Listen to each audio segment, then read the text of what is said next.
Tá escuro? O outro tem que pedir pra participar, hein? E o outro pé. Então, já estamos no ar.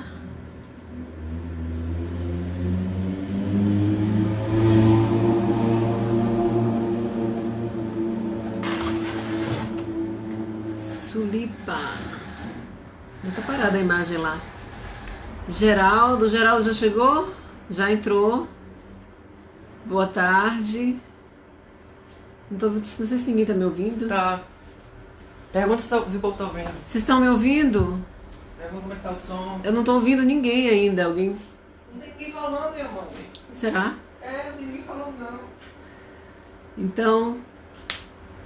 Aí, Geraldo deu um legal. Vamos esperar as pessoas entrarem. Thaís, Fausto Nascimento, boa tarde. Geraldo tá ouvindo. O som tá ótimo, que bom. Legal. Geraldo tá ouvindo. O som tá ótimo. Podemos começar então? Uli entrou.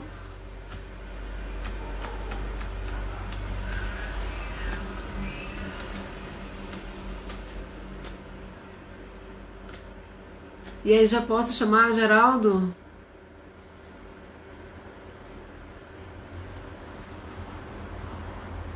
Uli, chega aqui.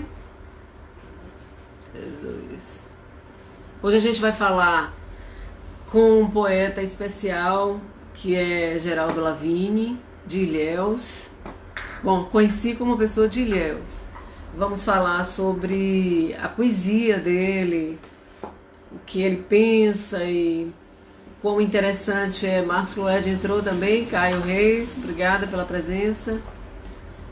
Então, o trabalho de hoje é exatamente com o nosso amigo Geraldo.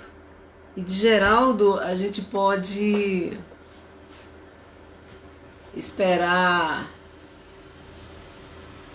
o menino advogado, o menino advogado, o menino poeta. Boa tarde, Lima. Boa tarde, todo mundo. Prazer te ver. E aí, eu quero falar com o Geraldo já, pra gente começar a bater essa bola, bater esse papo. Eu não tô ouvindo. Cadê Geraldo? Mãe, você não tem que ouvir nada agora, porque é só você, entendeu? Quando ele pedir pra entrar, aí ele vai participar. Muito bem, beleza. Então, dando uma relembrada, uma repassada nisso, nós estamos aqui pela Alita, Academia de Letras de Itabuna, e a gente tem uma série de pessoas para entrevistar. Legal, Geraldo. Quando quiser aparecer, fique à vontade. A gente tem uma série de escritores para apresentar, uma série de pessoas com muita coisa bacana para dizer. Já fez a solicitação. Well. Muito bem. E onde é que aceita isso, minha gente? De novo. Epa.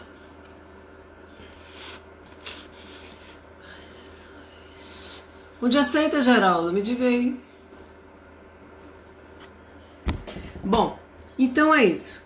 A gente está iniciando, daqui a pouco eu coloco o Geraldo no ar. Geraldo, que agora mora em São Paulo, já tem um tempinho. É autor de alguns livros, né? Precisamente uns 6 livros. Fiz umas leituras, passei pelos livros dele.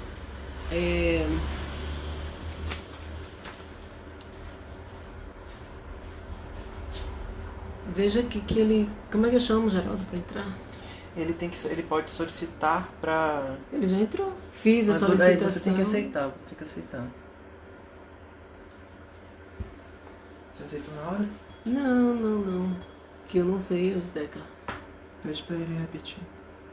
Pronto, solicita. Aqui nesse bonequinho? Visualizar. Fazer uma transmissão ao vivo. Pronto.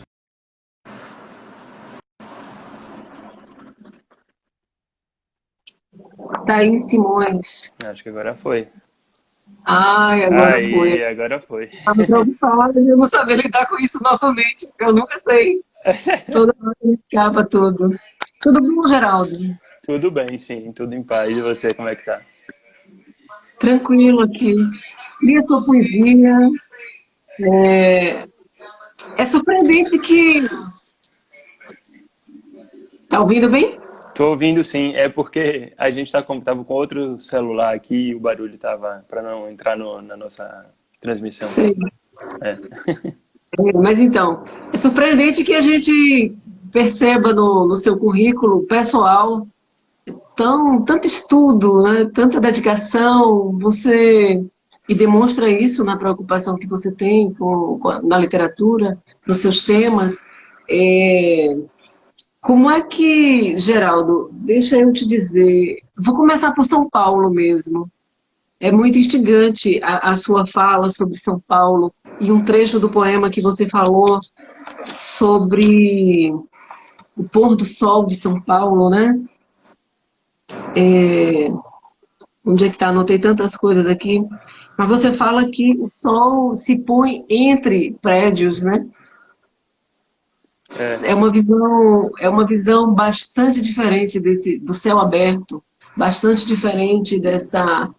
São Paulo, em geral, tem coisas belíssimas, a gente sabe, naturalmente. Todo lugar tem essas coisas maravilhosas. Mas São Paulo também oferece uma frieza de que muita gente se coloca com relação a isso, né? Tica Simões entrou, um beijo, Tica, saudade, Célia Pires, um monte de gente beijo, legal entrando gente. aqui na É, live. com certeza. Obrigada, muito obrigada pelo carinho da presença. Então, São Paulo Jorge Batista, quero fazer um agradecimento a Jorge, me desculpe um pouquinho, Geraldo. Sim, Jorge é um claro. parceiro, me estimulou muito, assim, estimulou a Lita a entrar fazer as lives e a gente conta muito com ele. Também quero apresentar Jorge depois para todo mundo. Mas então, então, Lavínia, como é a experiência a diferença de produzir poesia em São Paulo e produzir poesia no sul da Bahia, de junto do mar, como é pertinho a sua casa do mar? É, é, é um ambiente completamente diferente, né? De fato, a gente convive aí na região cacaueira com uma paisagem natural muito bonita e muito abundante. Essa questão do pôr do sol foi uma das observações que eu fiz. A dificuldade que a gente tem de ver o horizonte aqui. Uma vez, no meu trabalho, os meus amigos me perguntaram do que é que eu sentia falta. E eu comentei com eles, eu sinto falta de ver o horizonte. A gente esbarrar o tempo todo em construções, edificações, em prédios enormes, e uma certa sensação de estar enterrado ali entre tantos prédios em avenidas tão longas, sabe? Então é um outro ambiente de vida e isso provoca naturalmente observações diferentes a respeito disso e uma mudança muito grande com o que se sente na moradia, né, no dia a dia e até nos espaços de lazer, assim, em geral. Era engraçado essa observação do sol, porque o sol vinha normal, como a gente via aí na região, só que ao invés dele findar ali no horizonte, ele ia se espremendo entre os prédios até que sumia assim, no meio dos prédios. É uma outra experiência, completamente diferente. E claro que também um outro ritmo de sociedade. A gente tem um pouco dessa impressão de frieza, mas é uma cidade muito intensa e que demanda muito tempo das pessoas. As pessoas, na verdade, elas têm pouco tempo livre, elas têm pouco tempo disponível até para si. Então, às vezes, essa interpretação de frieza é sobrecarga que a demanda de trabalho aqui na região, que a demanda de trânsito, a demanda de transporte, essa sobrecarga simplesmente tira um dos bens mais valiosos das pessoas, que é o tempo. E com falta de tempo é super difícil, né, de estabelecer relações, de um modo geral. Você se sente mais, ou se sente, com relação inclusive ao tempo, você se sente mais ou se sente menos chamado a produzir poesia em São Paulo? Com relação à rotina, eu era mais exigido, né, por conta dessa situação, sei lá, 2 horas de trânsito por dia, às vezes 2 horas e meia, às vezes até mais, quando o trânsito estava muito pesado. Então eu terminava o dia muito cansado, é um pouco sobre isso que eu falei um pouco antes também. Às vezes até no final de semana mesmo, as pessoas estão muito cansadas, querem ficar em casa, descansar, etc. Só que ao mesmo tempo, essa é uma nova realidade para mim, e essa provocação da nova realidade, ela é um fator estimulante da escrita. Ela é um fator que vai me fazer refletir sobre isso, e a melhor forma que eu tenho, quero dizer, a melhor forma que a forma com a qual eu mais consigo dar vazão a essa reflexão é a poesia. Então, eu terminava utilizando isso para fins de inspiração, de produção da poesia, etc. Nos ambientes mesmo da rotina, às vezes passando e pensando sobre isso. Tem um poema que eu escrevi que é sobre a Estação de Pinheiros, uma estação enorme que interliga a linha de metrô com a linha do CPTM, que é o trem, como se fosse o metrô, mas é uma linha de trem. E, salvo engano, são 6 andares de subsolo. E a gente vai subindo pelas escadarias como se fossem esteiras de produção, dezenas de centenas de milhares de pessoas, filas nas beiras das escadas rolantes. Então, Juninha, beijo. Juninha tá nos assistindo, Geraldo, da Argentina. Que legal demais. Então, ancoramos uma live internacional, então. Exatamente. De algum lugar do país. Tem gente de Santa Catarina aí. Já vi aqui também. Gente da Bahia, daqui de São Paulo, do Rio de Janeiro. Thaís, que é do Rio, estava aí. É isso. Então, essa nova realidade, ela é uma realidade que impacta e que provoca a criação literária, sobre o novo para mim, né? Não necessariamente, claro que não é novo para as pessoas aqui, mas novo para mim em termos de experiência pessoal. Certo. Geraldo, normalmente as pessoas têm curiosidade, eu também tenho essa curiosidade. Como é que a poesia nasceu em você? Quais são os seus primeiros passos em Ilhéus? Você falou há pouquíssimo, a gente estava em outra reunião, você falou que você nasceu em Itabuna e depois foi para Ilhéus. Mas quando é que você se viu observador do mundo, do homem, da natureza, dos acontecimentos? Quando é que você se viu observador disso e quando é que isso começou a sair para o papel? Eu sou natural de Itabuna, minha família morou a vida inteira em Ilhéus e logo em seguida eu vou para Ilhéus e cresci na cidade. A poesia sempre esteve presente, de um modo geral, mas eu nunca tive no início, assim, na infância e adolescência, nunca tive a pretensão de guardar. Era uma coisa que estava ali naquele regime escolar, de aprendizado, etc.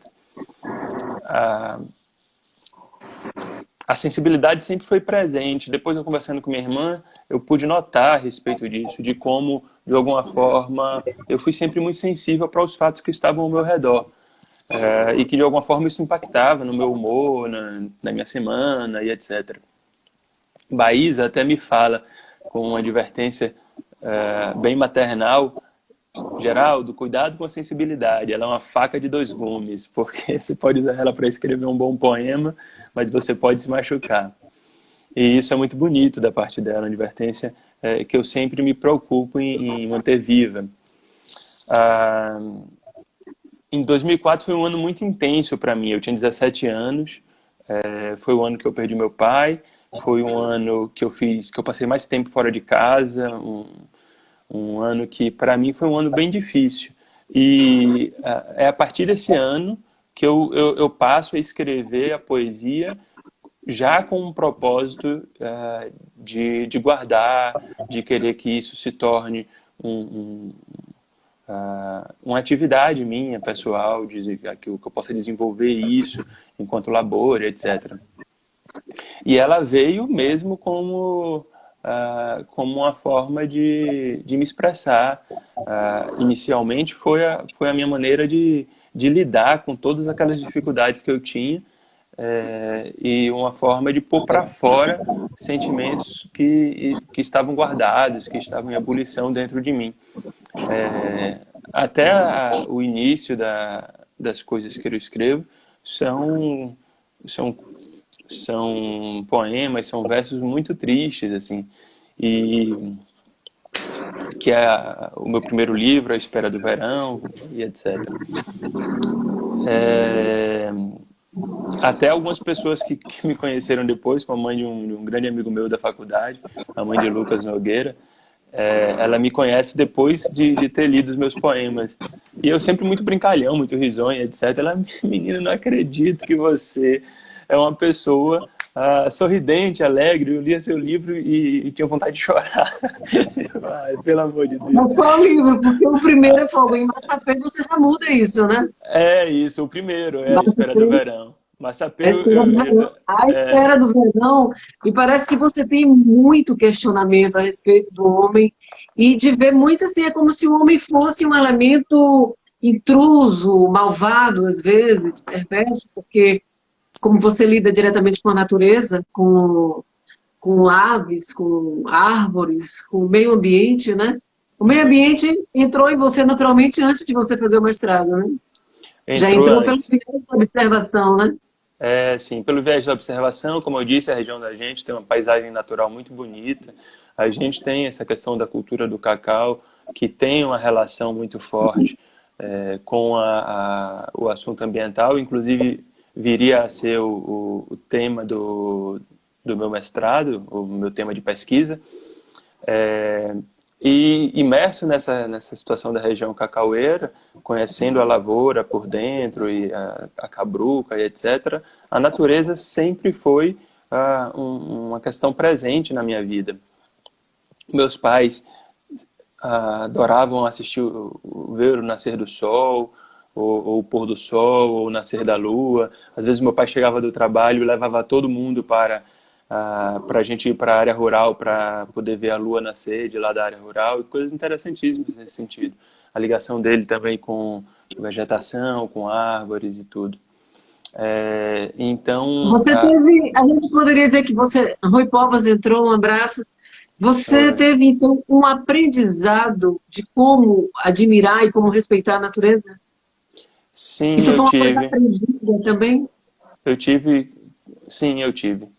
Meu pai vai estar ali numa época de transição dessa consciência mais cidadã a respeito da questão ambiental, não exatamente em todos os aspectos que a gente tem hoje, mas ele era uma pessoa muito preocupada com a natureza e muito preocupada com as questões locais, inclusive, falando-se em natureza, as questões do nosso bioma, da Mata Atlântica, etc. Então, ele teve assim uma influência muito grande nisso, e na questão da poesia, e nessa questão sensível, de olhar os eventos com uma certa sensibilidade também, sabe? Meu pai escrevia também, era poeta, a obra dele até hoje é inédita, está guardada lá em casa, e é uma das intenções da gente colocar ela no mundo. Espero que futuramente a gente consiga fazer isso. Sei. Deixa eu fazer uma observação para você, e uma poesia sua que me deixou curiosa, eu quero dar uma lida para ela, Claro. que é do livro A Espera do Verão, certo? Para os nossos visitantes conhecerem. A poesia que está na página 49, que é Passagem. Sim. Me deixou curiosa essa poesia, esse poema. Passagem. O gato, condutor entre dimensões, observa calmo e soberano os atos e as repetições. Inúmeras noites serão veladas pelos homens. Inúmeras velas serão derretidas pelas almas. Essa é uma relação mística, necessariamente, sua, na sua poesia? Sim, eu sempre tive uma ligação muito forte com o que a gente pode chamar de divino.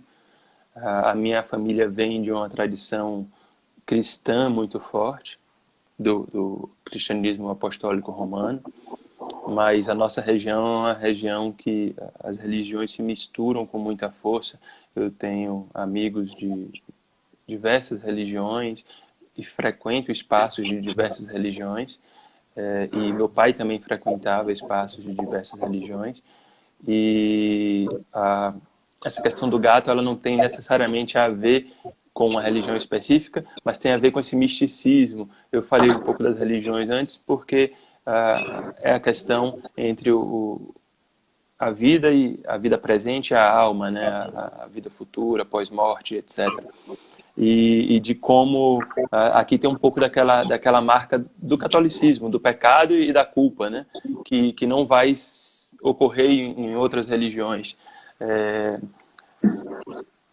E como eu trago nesse livro esse peso da culpa do homem que erra, por que é que o homem tem feito isso com seus semelhantes e com a natureza e com seu espaço e com seu mundo, daí essa questão de que serão necessárias muitas orações e muitas velas e muito tempo até que o homem possa expiar os seus pecados. Hoje eu já não sei até onde essa questão de pecado subsiste, até quando essa questão de pecado é uma questão de controle ideológico, né? Então, quer dizer, esse livro é de 2011, a gente vai rediscutindo os assuntos ao longo do tempo. Rui Povas, que assiste a gente aqui, ele falou uma vez, que bom que eu não estou preso ao pecado, não que ele seja um pecador, que deixe de ser um pecador, mas que essa marca do pecado, pelo que eu me recordo, e peço ele desculpa se eu estiver enganado sobre isso, que essa marca do pecado, ela não pesa, né, sobre a religião do candomblé, a religião afro, etc. A gente consegue se libertar um pouquinho mais dessa palavra pecado quando a gente lê o filósofo Nietzsche, né? A invenção de tudo, da culpa, né? Que ele discute no livro. Mas então, você faz muitos questionamentos no seu primeiro livro ainda, né? Ele é um livro de indagação fortíssima, né? E é um livro que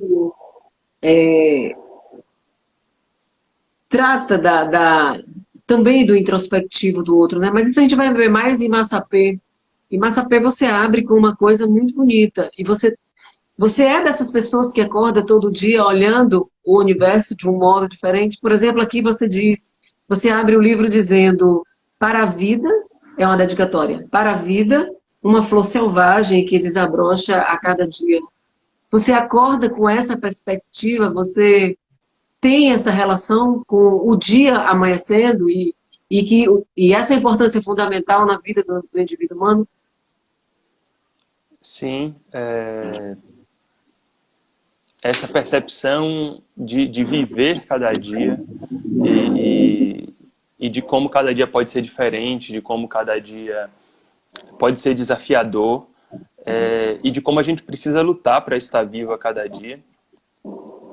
E veja que, contextualizando nas questões atuais, eu venho de um ambiente de muito privilégio, e mesmo assim eu penso e reflito sobre as questões que, claro, inicialmente eram aquelas que me afetavam, e consigo ter consciência de que muitas vezes isso é até uma pequena parcela dos problemas que as pessoas enfrentam de fato no dia a dia, não é? Então é um pouco sobre isso, essa dedicatória, é falar sobre a luta pela vida em si, e daí também tem uma questão pessoal do tratamento de saúde que eu faço, etc.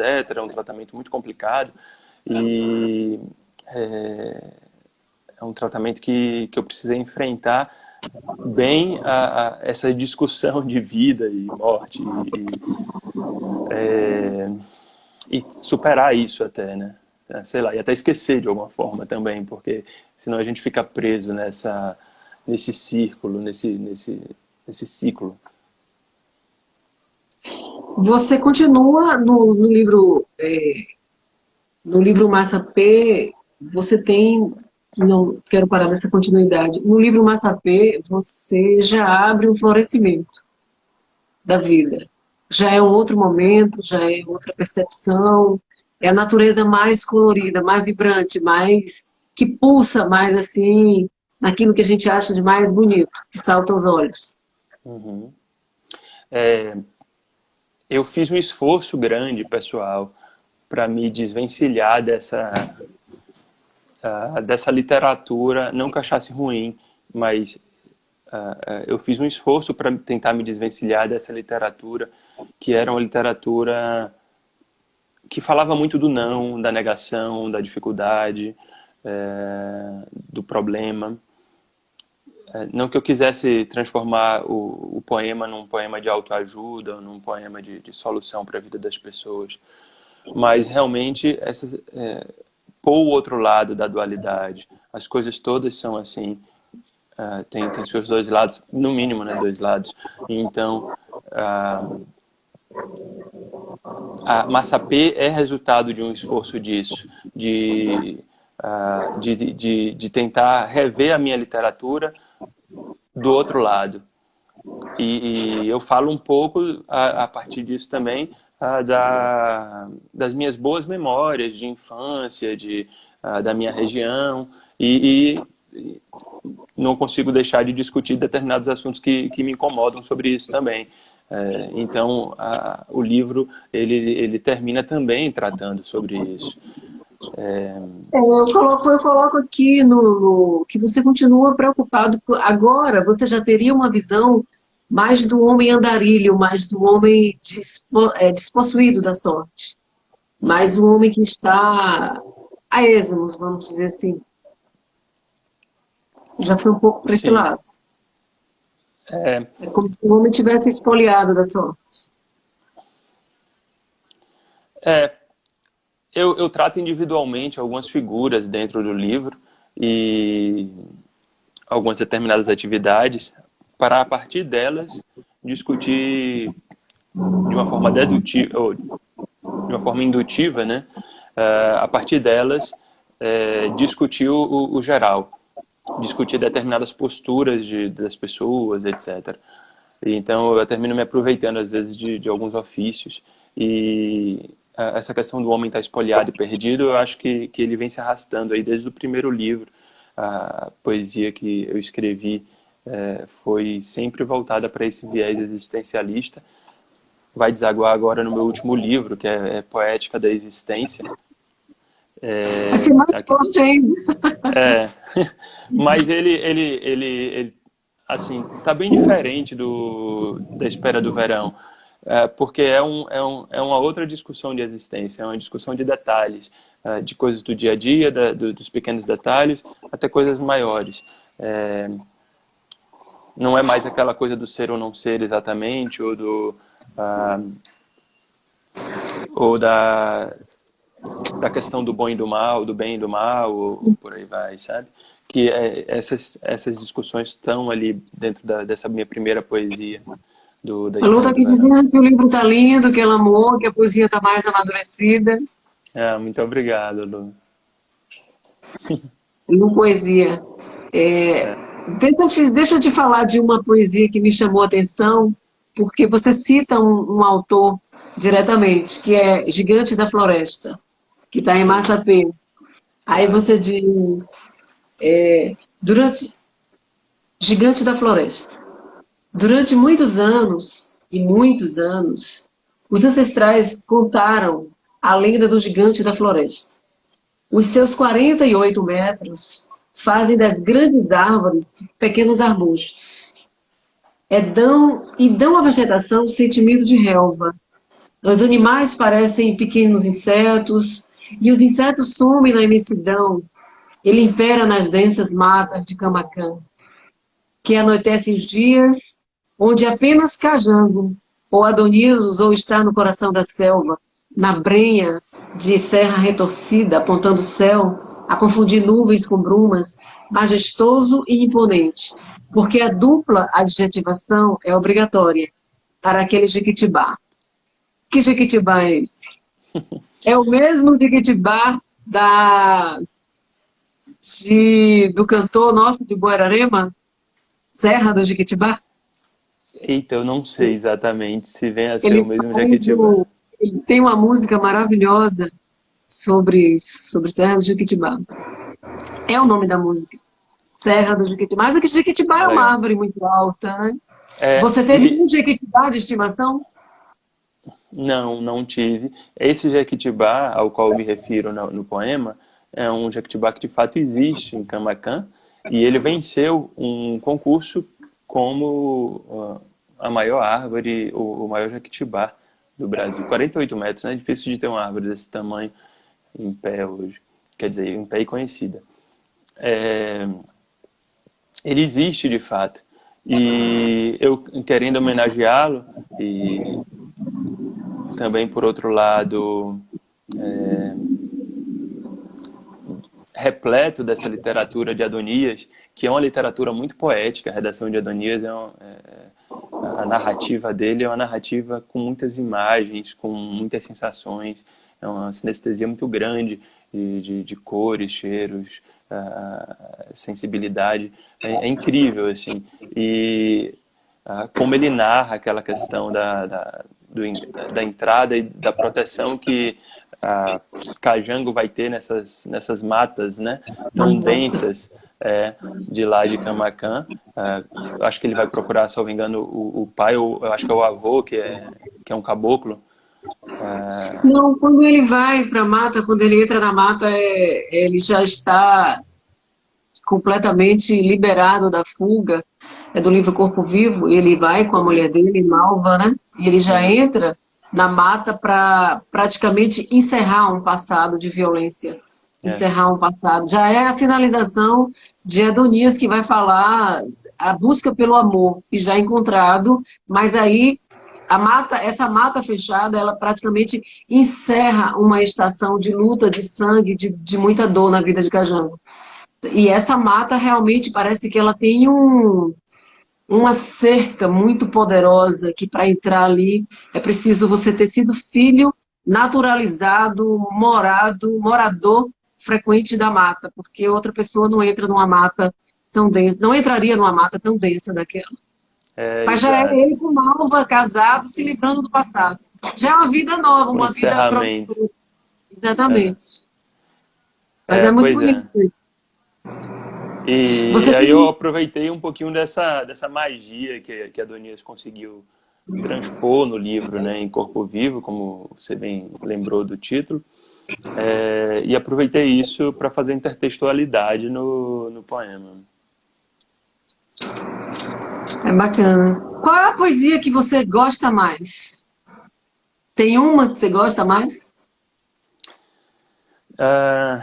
Uma exatamente, acho que eu vou meio por fases, assim. Ultimamente eu tenho utilizado a questão do poeta crônico, fazendo a brincadeira de que eu não consigo deixar de escrever a poesia, né? De que se trata de uma doença crônica, que eu não vou conseguir me desfazer.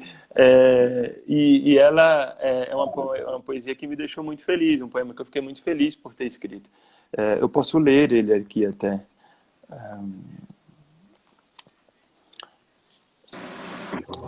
O nome do poema no meu caso é Grave Doutor. Comecei sofrendo de poesia aguda, não tratei. Desenvolvi sensibilidade às palavras, sofri de conceitos e verbetes, senti alívio usando metáforas e outras figuras de linguagem. Eu inventava realidades no labirinto do lirismo. Fiz alguns exames, guardei papéis nos bolsos, portei caneta e lancei-me ao acaso. Estava na poesia pelo escapismo e expelia versos rabiscados. Os laudos foram claros e depois do estadiamento, recebi o diagnóstico. Sofro de poesia crônica. Vejo a curva da mobília repetir o universo, um palhaço riscado dançando nas rachaduras da cerâmica e um pássaro exibir seu voo estático. Apanho água de lago na pia e ouço cachoeiras no chuveiro. Dissocio corpo, mente e alma, enxergo as moléculas do ar e o espaço que o ocupam. Capto a vida das coisas inanimadas e reanimo a morte dos seres vivos. Toco a força dos trabalhos, não a coisa que trabalha. Toco a dor, não a ferida. Sinto a espessura do tempo, o peso da nuvem. E recentemente vi a luz fazer uma curva em direção ao amor. Nada é mais real senão a poesia. Descobri que é o próprio mal que cura.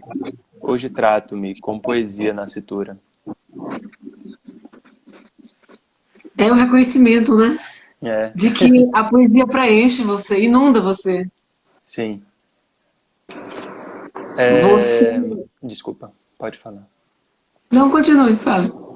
Ia falar disso, realmente assim, depois desses anos tão ligados eu estando tão ligado com a poesia, de fato esse poema ele fecha esse reconhecimento de que a poesia é parte indissociável de mim, assim. Por mais que eu passe um tempo sem escrever, e isso acontece, é natural, acontece com as pessoas, eu tenho uma ligação muito forte por um instinto de sobrevivência, assim, como se aquilo fosse uma necessidade mesmo. A poesia tem que ser retirada de você, né? Tem que sair de você. Você tem que dizer Sim, isso, tem que botar para fora. sim, exatamente. Beleza. Tem um poema lindo aqui que eu acho seu, O Paradoxo da Cigarra. Você diz assim: após anos esquecida sobre a terra, a cigarra abandona a carapaça da imaturidade. Sai para cantar os breves dias que lhe restam e viver tudo o que calara, sabendo agora que a hora chega e não demora. Ensina, com o desesperado exemplo, o que parece indecisão, mas é aproveitamento. E se, que é a cantiga da cigarra, né? Como é que Exato. como é que é essa brevidade da vida da cigarra? Porque é isso que ela demonstra com esse. Você fala bem isso aqui, né? Ela tem a consciência de que o tempo está chegando, né? Sim.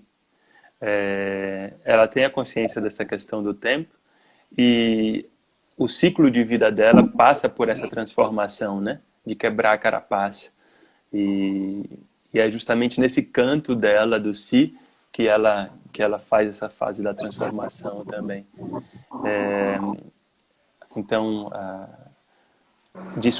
a poesia discute bastante isso, nesse quesito, especificamente. E como o si é capaz de nos mover ou nos paralisar também, dependendo de como a gente utiliza esse si na nossa vida, né? Eu queria aproveitar e Geraldo, agradecer Caio, Marcos e as outras pessoas, tia Elza, Célia, o pessoal que parabenizou aqui Célia pelas Pires está leituras dos mandando poemas. mil coraçõezinhos para você. É.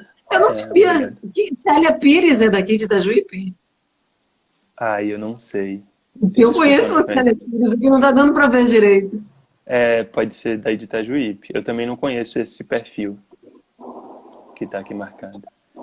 Certo. Geraldo, não vi muito claramente assim, o seu tema de abordagem, dos seus temas, na sua fala, a morte de uma maneira explícita.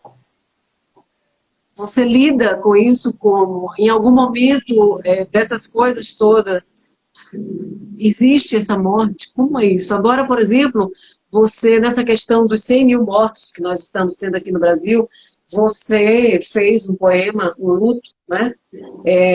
Como é que isso está para você agora? É curioso como a figura da morte esteve presente ao longo da minha vida. A casa onde eu morei até me mudar para aqui, para São Paulo, quer dizer, até um pouco antes do meu casamento, era uma casa da minha família, da família dos meus pais, e muita gente era velada lá. Desde pequenininho eu estava acostumado. Engraçado que o velório era lá. Tinha uma sala que era uma sala reservada praticamente para velório. Curioso isso. Então, a morte das pessoas era uma coisa presente, assim, até na infância da gente. E essa figura dos antepassados também.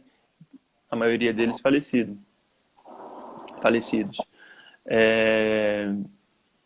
Os meus tios também, e o meu pai, faleceram muito cedo. Meu avô faleceu muito cedo.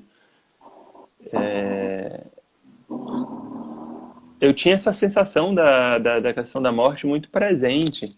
E ela subliminarmente está em muito do que eu escrevo. Assim, acho que até por isso tem um pouco desse não, e talvez até por isso tem também, depois eu vou tentar me desvencilhar desse não, pensando já na questão da vida, assim, em se opor à morte, falando da vida. Depois, com o meu tratamento de saúde, que é um tratamento oncológico, a morte volta a ser uma coisa forte na minha vida, por conta do próprio diagnóstico. Não é um diagnóstico simples, é um diagnóstico muito amedrontador. E a figura da morte vem como uma sombra muito presente, assim. É curioso isso. Então, a morte, ela realmente ela vai caminhar comigo ao longo da minha vida. Inclusive, eu tive alguns acidentes assim que eu me safei por pouco. Já fui atropelado uma vez. Atropelado é uma coisa bem séria, embora eu não tenha me machucado seriamente. E já tive alguns problemas, já quase me afoguei umas 2 ou 3 vezes também. Então, é curioso como a questão da morte, ela está ao meu lado ali. Tem um poema que eu escrevi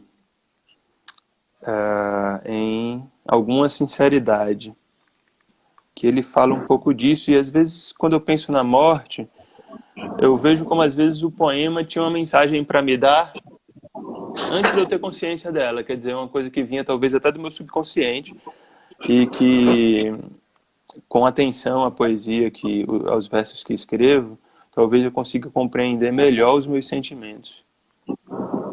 Eu vou ler ele aqui para você ver só. O nome do poema se chama Ocaso. Ele foi escrito num dia que eu estava em uma vila que tem perto do aeroporto de Ilhéus.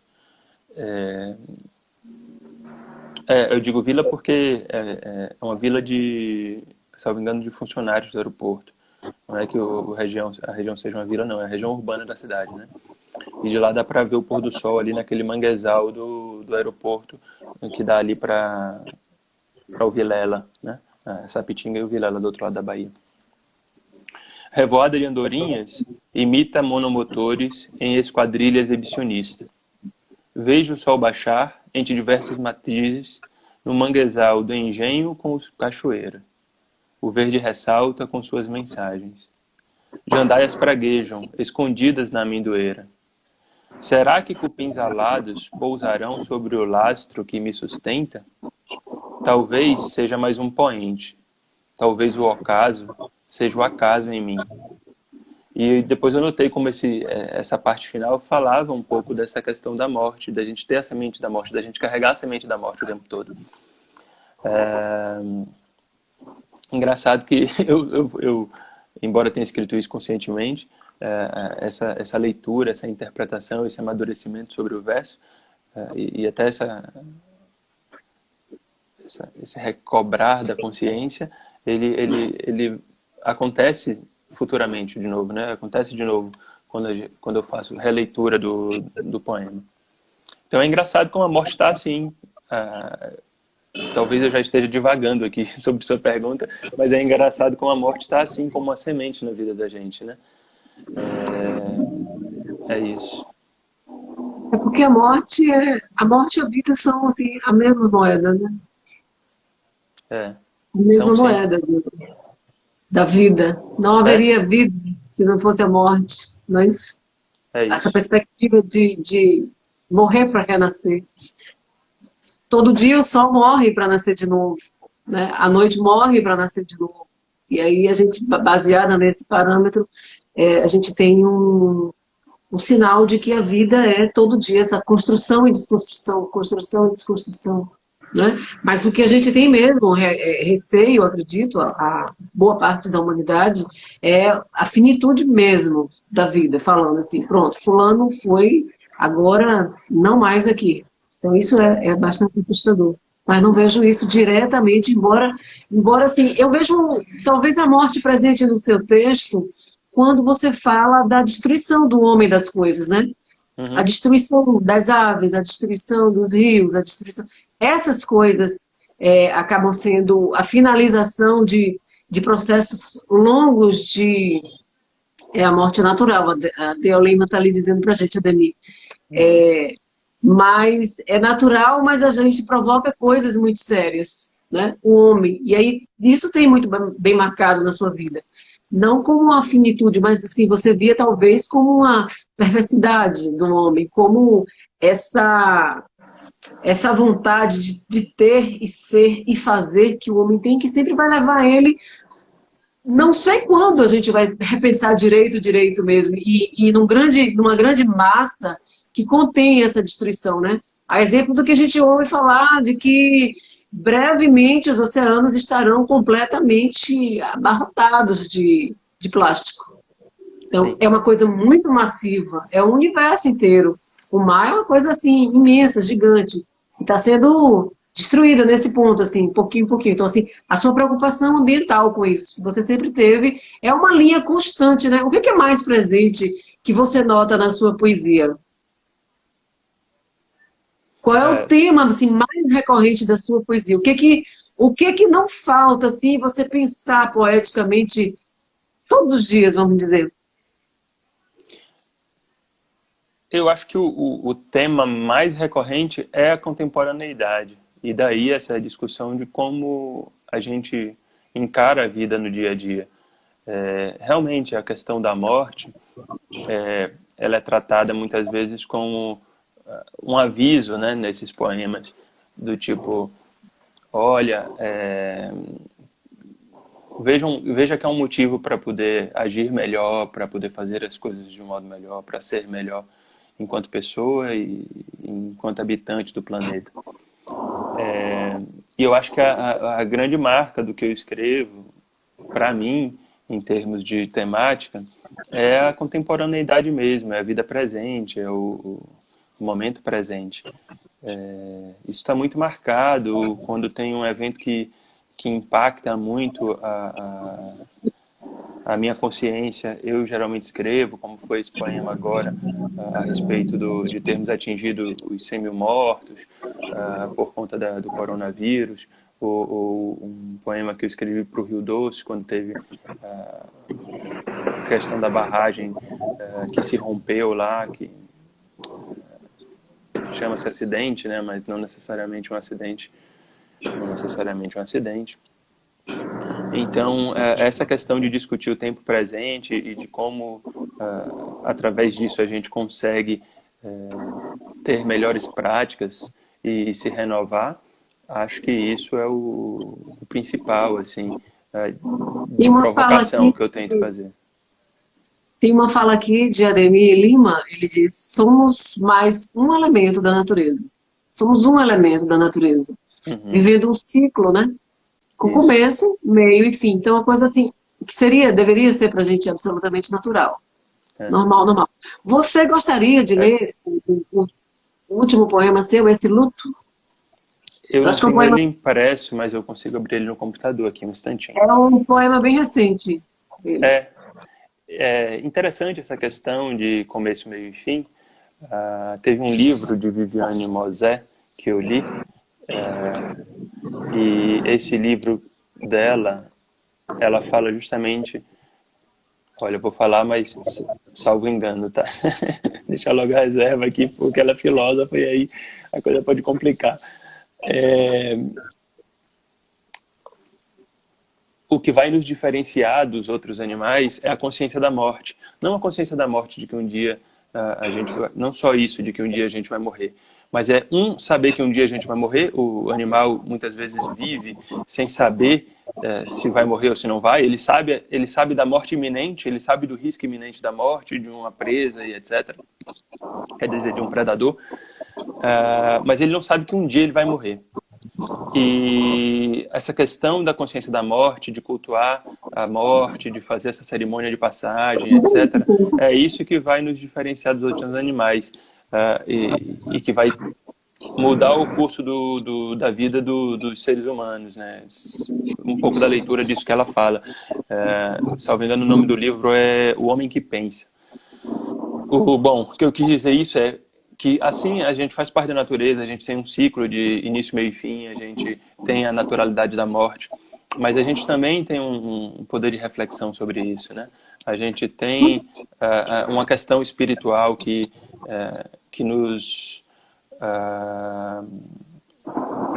afeta em tudo isso, que nos atravessa e que nos dá esperança de que a gente sobreviva a essa vida carnal sem ter certeza se vai sobreviver, né, através de um espírito.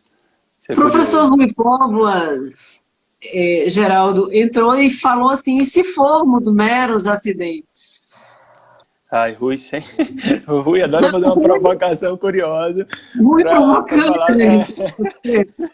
Resolve essa bola aí, se a gente for mero acidente.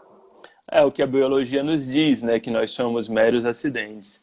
Mas se hoje nós somos acidentes conscientes. A gente tem consciência de que a gente de que a gente existe e de que a gente é um acidente. E de que pode existir essa divindade, essa religiosidade. Então, eu penso que a gente, mesmo sendo um acidente, mas a gente tem consciência disso, que a gente faça o melhor do que a gente pode, né? É isso que ao cabo, assim, eu acho que é agir corretamente com a vida, né? Agir bem. Eu já vou abrir agora aqui o poema, tá? O Rui não é mole não, viu? Rui, se a gente deixar Rui coloca a gente contra a parede. O querido dia chamado.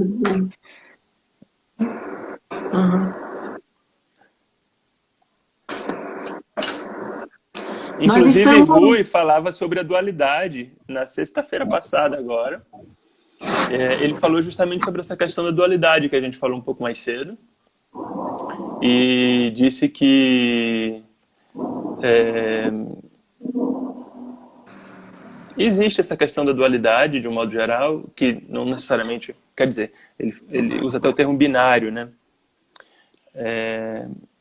A gente, às vezes, tem uma complexidade muito maior do que uma expressão binária para tudo, mas essa questão de estar saudável ou não estar saudável, estar feliz ou estar triste, e aí ele até brinca com a questão de perguntar para as pessoas, ei, tá tudo bem? E a pessoa fala mais ou menos, porque a pessoa não quer dizer que tá ruim, mas também não quer dizer que tá, não quer dizer que tá bem. E não quer preocupar a pessoa dizendo, eu tô ruim e tal, tô mal. Geraldo, então ela fala mais ou menos. Nós estamos, Geraldo, com o problema do tempo. Me parece que a gente já está ultrapassando os 50 minutos. Você achou seu poema? Achei, vou ler agora. Então dá uma lida. E a gente se despede, porque esse negócio acaba assim, é um negócio inacabado, fica. É um instante, Desculpa ficar devagando também, viu, Silmara? Mas é porque... Nada, à vontade. Luto pelos brasileiros mortos nesse caminhar sórdido e cínico. O povo não apresenta sintomas de convulsão. Tem histórico de cansaço, dor no peito e falta de ar. Aos poucos, perde o gosto das coisas. Lateja a cabeça, mudo e imóvel. E eu, luto. Luto em razão das valas, das fileiras, dos números, dos zeros acumulados à direita. Que bandeira é essa a entrar no país, distendida sobre milhares de urnas?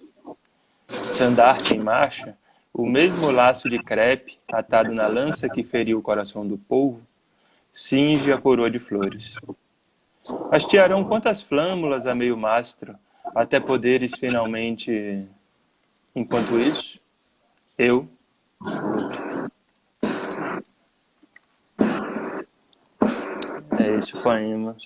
A passagem de 100 mil pessoas, né? 100 mil pessoas. Tem sido muito complicado esse problema todo que a gente passa com essa pandemia. Porque por mais que a gente... você que teve já uma proximidade com essa questão de saúde, né? De ser uma coisa grave para você, mas você tem a condição de trabalhar isso, de sobreviver, de estar, de trabalhar normal. Mas essa forma de adoecimento que o vírus traz para nós é uma coisa assim... Muitas pessoas perderam outras abruptamente. Muitas pessoas perderam demais. Então é uma coisa muito pesada mesmo. Parabéns pela sua poesia, de verdade. Eu acho que a gente está chegando um pouco aqui no fim do trabalho. Diz aí, Caio, para mim, controla esse tempo para mim, por favor. A sua poesia ela reflete bem mesmo. É a questão do homem, a dúvida do homem, a existência do homem. Faltam 4 minutinhos para a gente.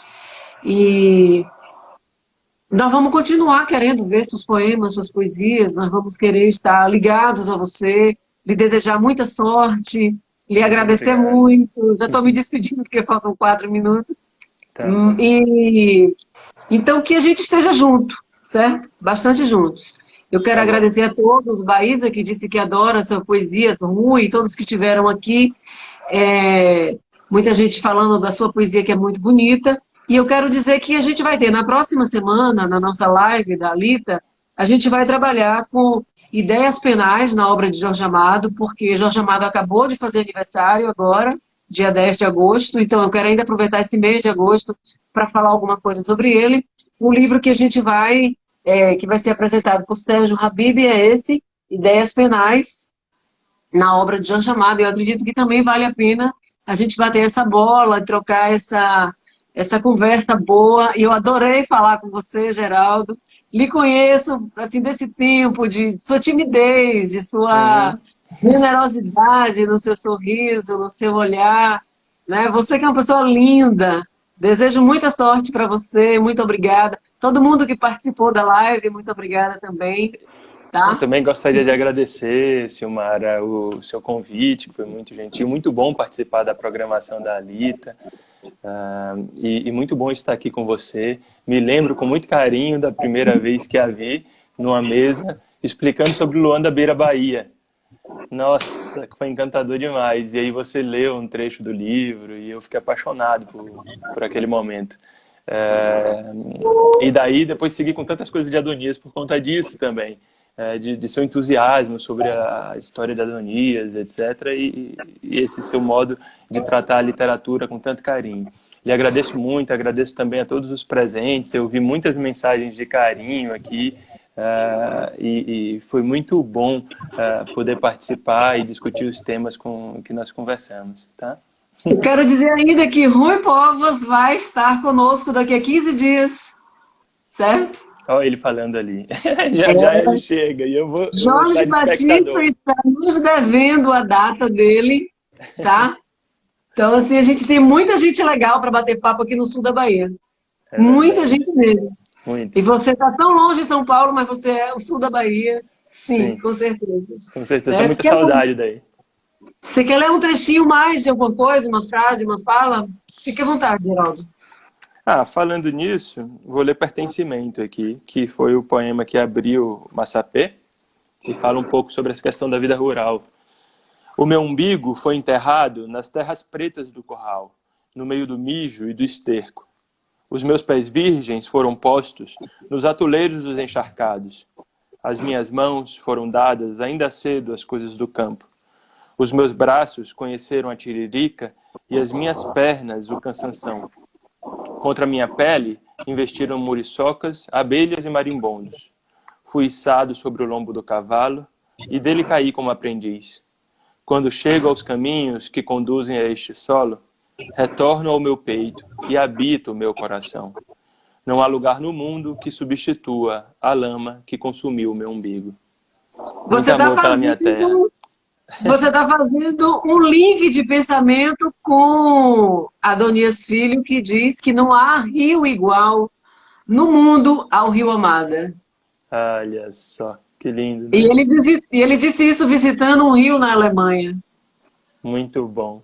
E o né? Rio Almada, ele vai nascer, ele nasce em Itajuípe, né? Que é a terra de... Almadina, Ou em Amaldina, Almadina, passa por e passa, Itajuípe. exato, passa por É, Itajuípe é. e vai para E Ilhéus. vai para Ilhéus, deságua lá em Ilhéus, exatamente. Exato. Lá em Ilhéus,